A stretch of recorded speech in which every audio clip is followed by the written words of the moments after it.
Hello नमस्कार सर्वांचं मनापासून स्वागत करते आपल्या चॅनलमध्ये. इथं माझं आवरलं होतं, ओवीचं पण आवरलं आहे. बघू शकता ओवी ओवी हाय कर बरं. ओवीला ना मी कॅमेरा सुरू केला का ओवीला कॅमेऱ्यामध्ये यायचं असतं. तर आता कपडे वगैरे राहिले, त्याच्या अगोदर मला देवाची डीप क्लिनिंग करायची आहे आणि नाश्त्यासाठी काहीतरी बनवायचं आहे. आज टिफिन पण नाही ओवीच्या पप्प्यांचा, त्यामुळे म्हटलं काहीतरी नाश्त्यामध्ये बनवावं. तर आज मला पोहे बनवायचे. तर इथं मस्त रांगोळी वगैरे पण काढली आहे मी. आणि आज रामनवमी असल्यामुळे रामनवमीच्या सर्वांना हार्दिक शुभेच्छा.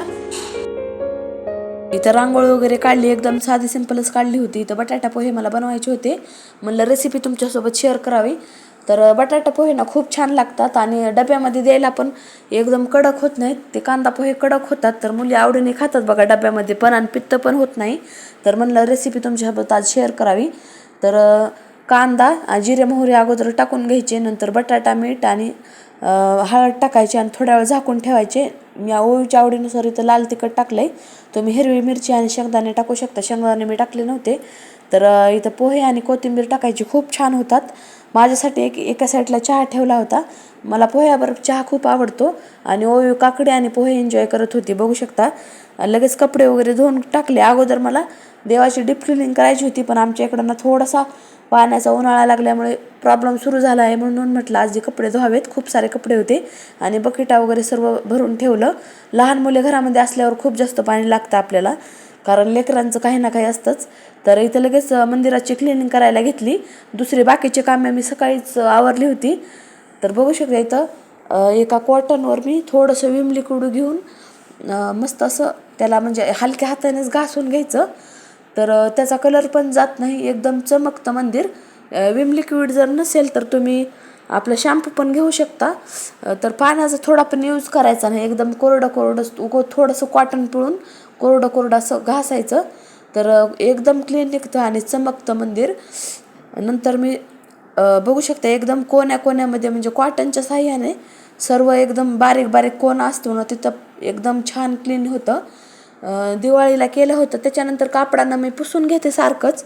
पण काढून अशा प्रकारे जर डीप क्लिनिंग केली ना तर झुरळ वगैरे मधले सर्व व्यवस्थित हे होतात. नंतर एकदम कडक कापड मी असं पिळून घेतलं होतं पाण्यात बुडवून, तर त्याने पुसून घ्यायचं आणि फॅनला म्हणजे असं वाळवायचं.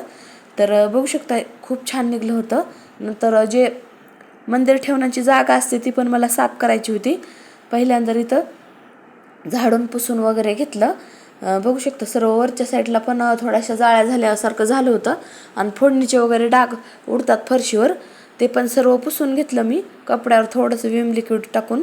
तर एकदम चकाचक निघतं बघू शकता. आणि त्या दिवशीच मी सर्व भरण्या वगैरे पण घासून पेपर वगैरे सर्व काढून पुसून घेतलं होतं अलीकडचं. तर ते पण व्यवस्थित दिसत होतं.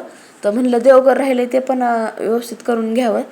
तर बघू शकता ओळीच्या मध्ये अशा प्रकारे खेळायला सुरूच असतं. लेकरांना बघत बघत हे सर्व म्हणजे केलं ना तर आपल्यालाच लोड येत नाही. एक एक काम जसं वेळ भेटेल तसं मी करत असते ओळीकडे लक्ष देत देत. तर नंतर सर्व ते व्यवस्थित कोरडं होत आहे तोपर्यंत इथं देव पण मला उजळायचे होते. 4-5 दिवस झालं पूजा पण नव्हती, म्हटलं आज देव उजळून घ्यावेत. तर बघू शकता ओवी पण माझी कशी मदत करत होती देव उजळण्यामध्ये. मी ना एकदम म्हणजे साध्या सिंपल पद्धतीनंच पितांबरीनं घासते, दुसरं काही वापरत नाही. मी एका दिवशी ना सोडा आणि लिंबूसत्व त्याने पण देव उजळून बघितले होते, पण त्यानं काय होतं नंतर खूप लवकर डाग पडतात आणि एकदम म्हणजे वेगळंच होतं ते. नंतर एकदम व्यवस्थित असं कापडानं पुसून घ्यायचे. रुपाली ताई आहेत आपल्या सबस्क्रायबर ताई, त्यांचं पण चॅनल आहे. त्यांनी मला सांगितलं होतं असं बसून वगैरे देव घासायचे असतात.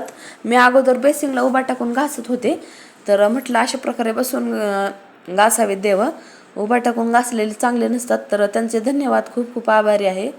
आणि आपल्या दुसऱ्या एक सबस्क्रायबर ताई आहेत श्वेता ताई, तर त्यांच्यासाठी पुढचा मी व्हिडिओ बनवणार आहे. आज माझं ना ईबीत संपलेलं आहे, त्यामुळे मी व्हिडिओ बनवला नाही. ईबीत वगैरे लावताना तर कसा वाटला ब्लॉग नक्की कमेंट करून सांगा. तर चला बाय, इथे एंड करते.